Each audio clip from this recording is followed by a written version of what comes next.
nonsia otodo ebien abo na ember asode nsama hodo yensaka na ya abo ano no mezebosom da enwumber ebusuan kase akan kase ebo wo big family radio kasa efrido na ebusuan ejumako bi su adaroma en wo bomechidom ende enwumbiri mameze nsama hodo mezebaba dan wo kasa efrido big family multimedia institute BFM store trustees network group en afei oye Center for Trade and one wo bomechidom ende enyumbiri ma nsama wodo no mazere babada no ende enyumbiri ensama no do so pa ye nemom zo sefatadete ebi ewom enyene day edom kuma wo man Ghana mbrehye bedwomu fie anopei wodi oyekye ehyehyado da ba pim da mabre waza bewie yo se won fam bewie yo ye bokwa mbrehye bedwomu fie na yakwaje ho ama ne bo Damaron so ena oye chamin no wo man Ghana mbese be mu fie no enwo na also spending one no ode won adwumedi na abewe na chada we yi da me dwumedi na efu no da no so medenchemu ebro edom kuma wo mbese be mu fie no won bada no yin yewra Alexander afanyo marken wakasa afansami ho a yedenchemu ebro IGP ekofu dampare wekupuemu ewo kotokofo won aso ne ye abaze na okai no ho ye de nchemu ye de bro ensam no ebin mekeyi ho na ya bonne bedaw mezebosom de enwumbe no sia ebusuya kase akan kase yebo wo kasa efrido okinkenye wotman kan de nwumbiri ezin amejedo aranyen eyatsa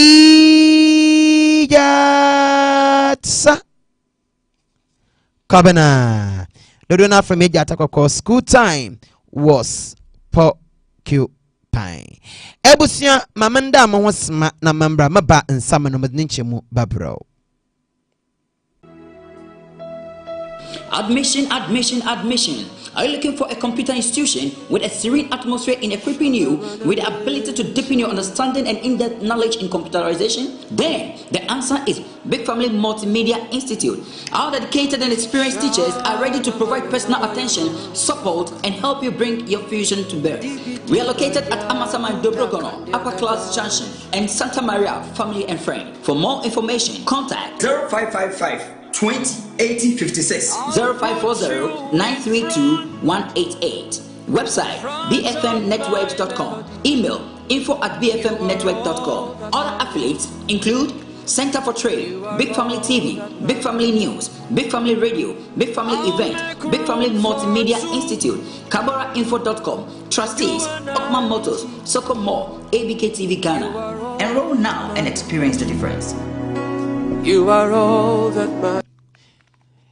Abusia mamema o akwaba na fe yemfa nsamno nenchemu emfa mom na edom kuma wo man Ghana mbrehye bedwomu fie ena emprempen anope ehwema ebinim wanyina wo se tuntum na wode krojan kokowo ya wada sensa wono kom ebinim za abobo ta ebinim za abonza mebebre na obo ntisi mu ebi boni tir ebine ze bonansa ebine ze bonana aba sama Chiame no man Ghana mbrehye bedwomu fie no wa suspend one mbrehye bedwomu fu ebasa a wakada menkofa na no ho enti wonto won ase emenda no pay woye oye che de na onya asam gakraba ho na ono mu no kopa mu e wo man Ghana mbrehye bedwomu fie no nanyim ho wojan watu one NPP nyumi national anthem ye watu bi oye NPP anthem no e no watu a wode e kansam che mpeinfo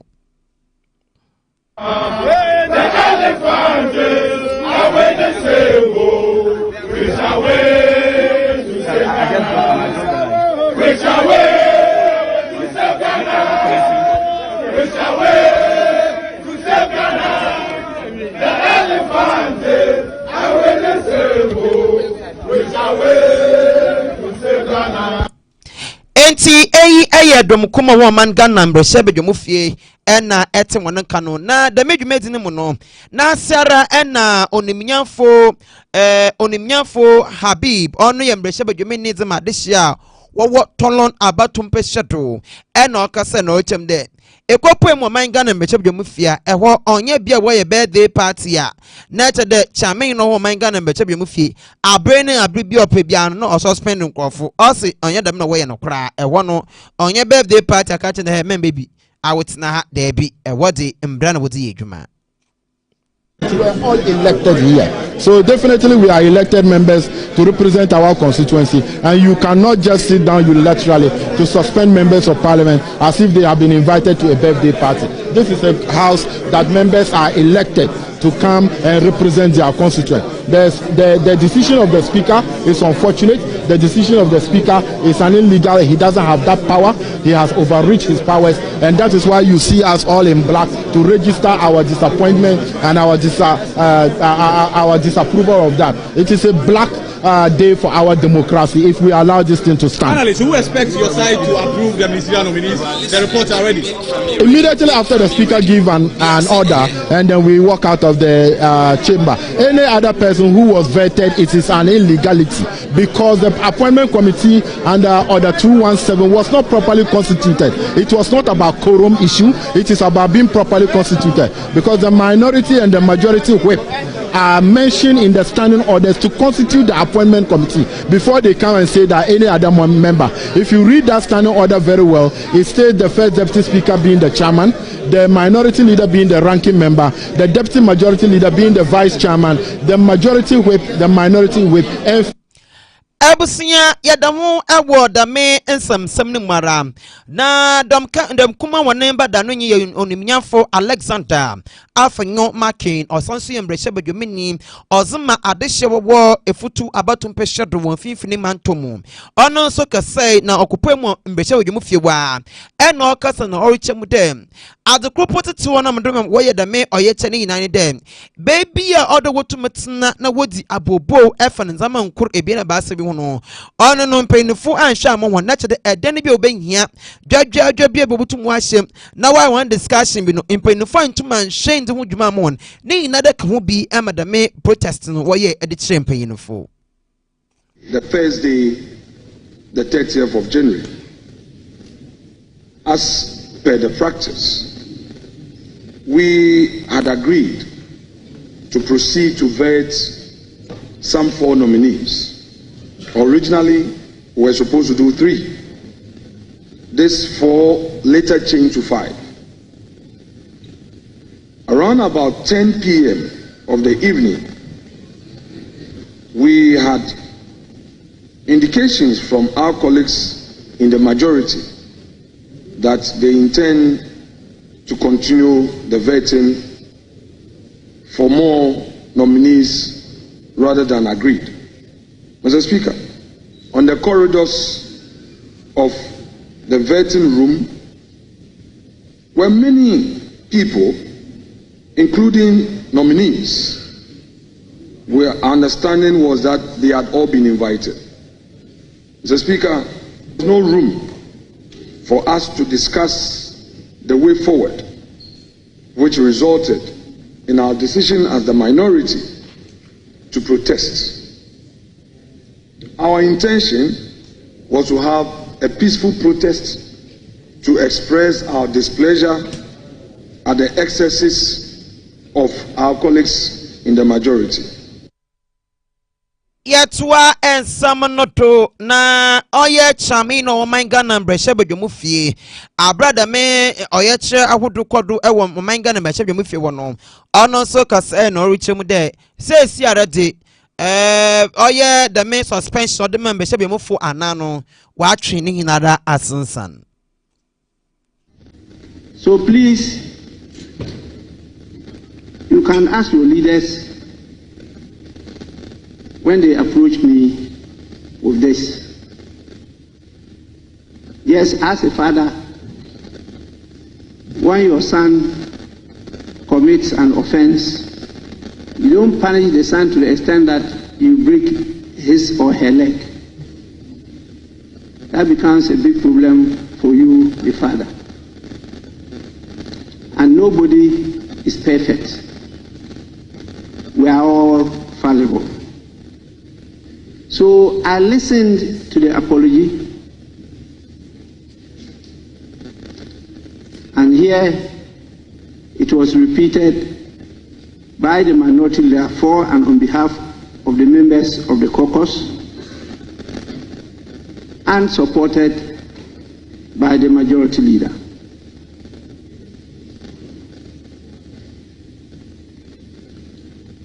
It's not you are only listening to Big Family Radio. words. Big Family Radio.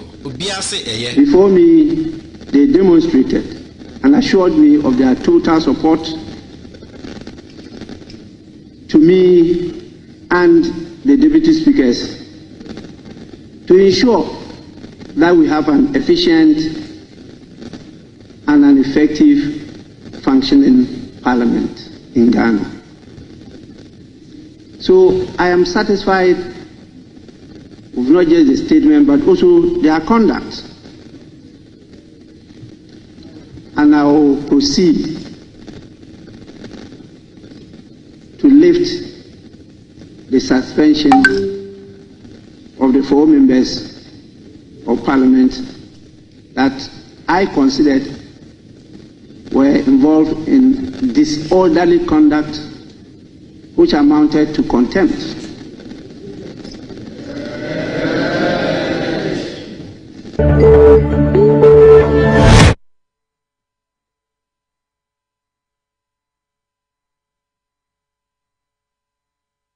Everything ma yantua and some no do.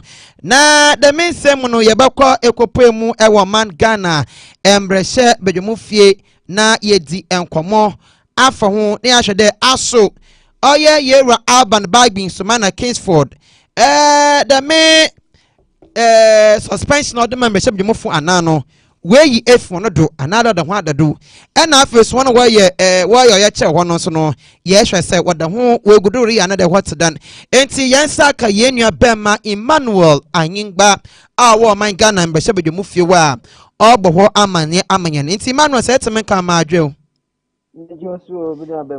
bibi aboko de F1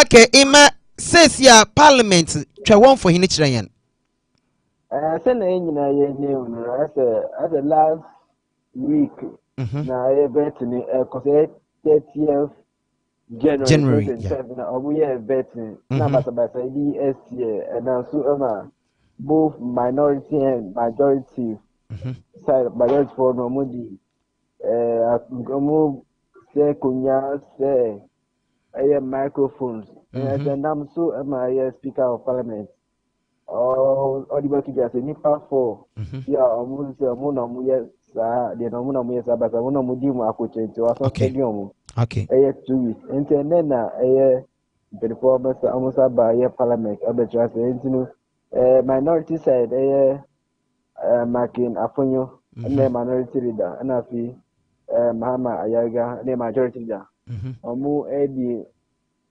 adistre edi akoma speaker say almost strong one you know send a yamane no oma anyeni enti onfa omobon ni chomo enti ne parliament trans no speaker or the suspend na suspension na baby suspension na or the ma 4 MPs no mo contract 2 weeks na or year fi omo so say omo betia ba parliament omo di omo ejuma enti sem no ka say the speaker of parliament why you suspension na fi omo so you see omo say omo shall say omo ba parliament na omo di omo ejuma yo na NPP for minority in parliament na says ya no once on upon where you protest no says ya once no on them was abe we bibia you okay say because of send omo suspension omo MPs omo MPs train omo say anopa no omo your process they are speaker because of okay say the speaker bet me anhu omo na why suspension and why suspension if you almost in the same way that bia ayeboko wati bia akumato ni yo okay Emmanuel ya beda wase papa se bibia na ebesan aba wonche ne biom okay enti ebusia eyi Emmanuel Ayimba yane amani bonia owo Oman Ghana embrese bedwomufie ena etenenka na chede oyido odemokle ebusia wawa shoma enda wase na chede chame na Oman Ghana embrese bedwomufie no weyi oye suspension odoto embrese bedwomufo anan wando no oname wane mpanyinfo na akenzifo odi wonanyim no wode kwani weyi efi wanodo ma yentoa ensam no do Danu kosiade Ghana yeda ye sori yante asampa abrente bia wafa na Napoli a ono no oye asanti kotokofo wone supporter kropa chedo odimutintima eni pabonefo bi wato sha no do agropama no do a waje ne nkofi ni nsem asemba yi awrewo ende yewra IGP ekufu dampare wekopoemu ewo asante kotokofo wone asone ya emprempe onimpanyifo agodo wode ikuna no no anode wode bolu kuna no no ono won edi inkitawaso. We are here this morning for a very important message that can only console but cannot bring back life. Everybody in this world is here for a purpose because every human being's life contributes to the greater good of humanity. And therefore, every life that is taken, it is to the disadvantage of humanity. Because whatever is embedded in that person, we should be of a blessing to others, is cut short. I'm told Yao, the little I've known about him, he says that to an extent, he is part of the soul of the club, where his presence alone brings joy in the hearts and minds of people. So the question that comes is that now that he's not there, who is actually on his lane to complete it? So in line with our tradition and culture, when we hear of the matter, over a Sunday, we're trying to put all the stuff together and allow the regional commands to do whatever they have to do in terms of investigation and taking their time and being very professional, because we have moved from the reactive policing and moving on to a level that will take our time and get the evidence and take the issues and take it to the normal thing. But we wanted also to add humanity to the way we did it. That's why quickly, when we settled in and we saw the dynamics of the issue, I quickly had to make a couple of calls and then spoke to a couple of the leadership and letting you know that we're on the case. Yeah. Ebusia enti ono hu asamarin yankon sanfo frumum na mbreche bedwamenyi zema desha wo esunafo south abatum peshedu yeonimianfo Eric Opoku ono ena wa hyebo edem nimpeshedu afo no awo biada aye ready aye krado pa dem ebo hwe na ye dwumadan na etum edabo wala hono no so aye ready pa obeta wuchi oni nimpanyifo bokọ benkrumu na wa hwe na mbuo bi owo bi odoze bo no wetum wazi abo na mmom obokọ dem eye bebun bi na session wo ho ye de ne pa na pentoko bi anabia peko bi kwa onye no kromo interfi osi enyado boso show oye ntokwa na sabio nsamfo bi ewo sankware hokra enti se eye bebun na wadwo de damadi na be yenkoten da ono no de nipa shed wode onso show do hokra America di one say abranche ni ababa wa bia wa ye ready se opasa obo brade awodi bia ye wo bia no yenso ye de beta wachi Nemo sa wode wani jintokwa ho na wo se o ma sumdwe ma o mamra anya adwuma aposifo ne asojafo a awoye ntem ha no ye bebo ado amamra na ewose adu kosi a ye de wasie se de be ya asumdwe ma pa ebeba empotem ha na enkoba se ntokwa se no ye beti ebio kra ewo sankore krodu ayi tell me one say yerim pai bo beta nachi na ne pension no awurade aboa no so for the apart from empire bo no ene bia futu ayi be ma no eno ani nim di wuro ni say yerim pai bo beta nachi even ministers ni nyina akora enye honorable elikopom na me de bom pai ma wo yankopon akukoduro kura wo ho brase ade a wubuo why said been Futina will be Anubino, Sadi Ashano, Unimani, Unwaho. no do so bebre de wo so be no ya hwe onim so be ba be ya man na me nhyira do be ye bi enye ye ministry ho ade wo be ye bi enye ye Ebusia yetwa ensam noto. Na Oye National Union of Ghana Students ye 20 can knocks and one and a why and some trophy in Shemu and they one can crowd me here. Na and some trophy in Shemu ye no when I some work in them. What my West African Examination Council for now watch it pepe. Oye wasi a watcho na afi apime bi ne eduenu ananemu no result na ebi no de wasense wiem a atwentwentwentwan yomba why be to the tire what that will be na atwifisuro omba dem mpemfu kan de se atwade fisuro omba na che de bibi krom no wo mo mpemfu 1 week pe se mpemfu na nhwe na wan je result no 1 week time a ono asem bi se o man Ghana ha no onya asem kakraba. They should release all the results forthwith within a week. Whatever investigations they are doing, they should conclude within a week because we wrote to them as far back as January 2nd. And from January 2nd till now is over a month. They should have enough time to have reviewed all these results by now. They should release it within a week, failing which we are going to commence series of protests occupying their offices nationwide, and we'll make sure that we are going to make it uncomfortable for them. If they cannot do the work, they should inform the government of Ghana for the government of Ghana to look for a new examination body. But if they feel they can do the work, then they should do it and do it well. When you are not done, you don't release any results. This should be the last time we should have withheld results. It's either you have cancelled the results or you have released it. And when you cancel it, the people should have addressed, before you cancel it, they should go through the process where they have heard. And even after the cancellation, they should be able to appeal. And those also whose entire results have been cancelled for isolated cases of malpractice, that should be reversed immediately with this particular exam, not subsequent ones. In their reply to us, they have stated that they are committed to reviewing the result and their regulations probably in subsequent ones. We are saying that these very students who have written, whose entire results, the 483 students, the particular subject matter in which they were caught with the malpractice, it is only that subject matter that should be cancelled.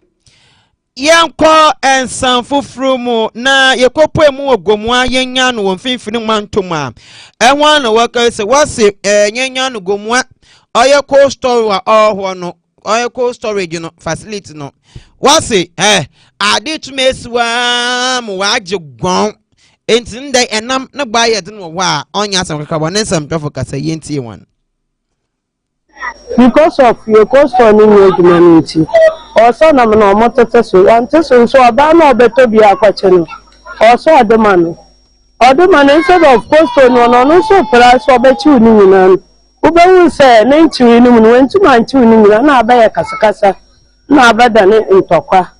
Until no matter Mrs. say, young penny phone as a say mother dear enemy. They say upon much I say. Combo buano my costo, that Miss Anna Papa no so cop no mobile. And I'm going to say everything to be a day. A cost here, baby.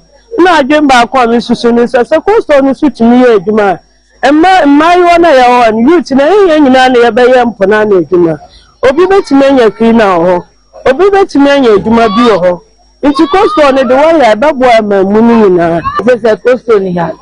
Nti yakofa yenyenam bebla na nam na asai nti esa yakofa busankrapa na yaboka na yenyesa yeduma ti esle mu sefofo na aba no onbobua no ye onsese ko sama yenyenam a edabehye edakoshe costo ebre because yomunyenam se ya na yankoto blog na yambo engusu enam no so a bonse nam na asai iti yesra banse ya panichopa ombo madiana costo bi ba kroma costo na enyimbe na seye na sese abanfofo abaso bie yesra no pa ombo madiana ombo bie costo no manye na yenya na mo na e de akọ costo se na be ya na menu nkose na mbra costo ombra hapa na ombra ye na sometimes na se yenya mpoano na mo a yetumi kọ costo na yakoto bi na ya ho na e de kodwa o haye wo yejuma ni ye Sabi o ansanche na mane egu a ebutum yare na misafo nya kachi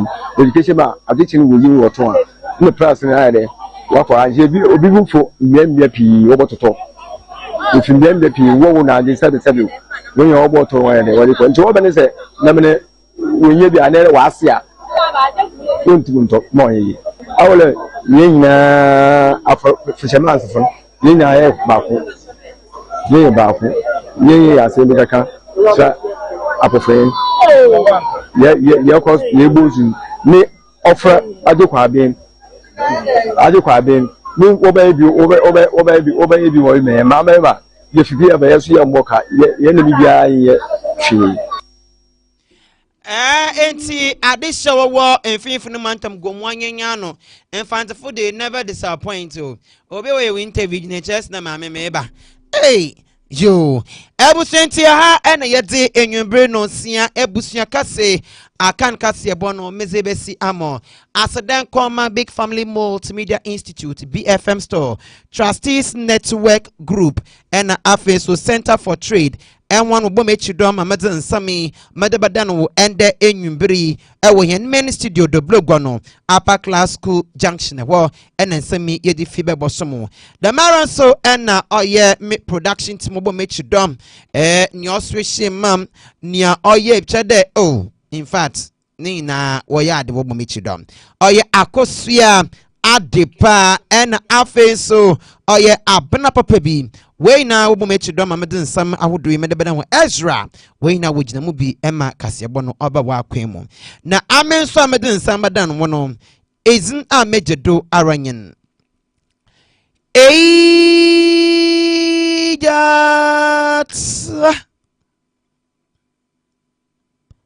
Kobana Dodana from Ejat Takoko school time was porcupine. Memo way na emo eniti enisha adeshi macron ya me yadoma ochna anopa no nsiempe mu my Ghana your Ghana our Ghana yababa na yedi ababa somo kase frido. Enjoy the rest of our program. Macron